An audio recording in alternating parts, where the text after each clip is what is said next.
officials working for President Trump in the White House, the Justice Department, and on his campaign, people who served President Trump loyally, testify that they all told him the election was not stolen or rigged and there was no massive fraud.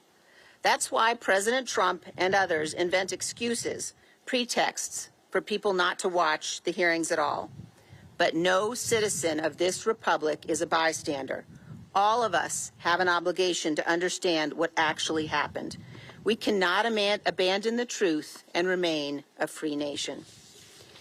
To believe Donald Trump's election lies, you must believe that dozens of federal and state courts who ruled against him, including many judges he appointed, were all corrupted and biased, that all manner of crazy conspiracy theories stole our election from us, and that Donald Trump actually remains president today. As of last week, you must also believe that 30 career FBI agents who have spent their lives working to serve our country abandoned their honor and their oaths and went to Mar-a-Lago not to perform a lawful search or address a national security threat, but instead with a secret plan to plant fake incriminating documents in the boxes they seized. This is yet another insidious lie.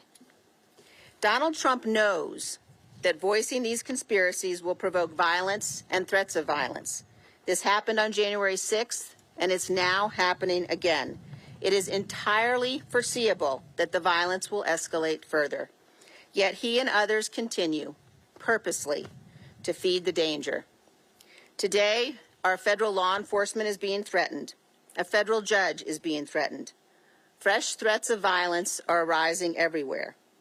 And despite knowing all of this, Donald Trump recently released the names of the FBI agents involved in the search.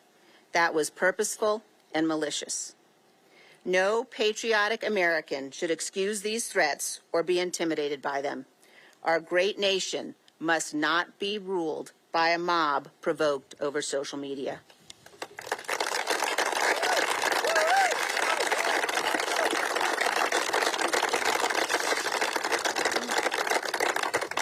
Our duty as citizens of this republic is not only to defend the freedom that's been handed down to us. We also have an obligation to learn from the actions of those who came before, to know the stories of grit and perseverance of the brave men and women who built and saved this union. In the lives of these great Americans, we find inspiration and purpose. In May of 1864, after years of war and a string of reluctant Union generals, Ulysses S. Grant met General Lee's forces at the Battle of the Wilderness. In 2 days of heavy fighting, the Union suffered over 17,000 casualties. At the end of that battle, General Grant faced a choice. Most assumed he would do what previous Union generals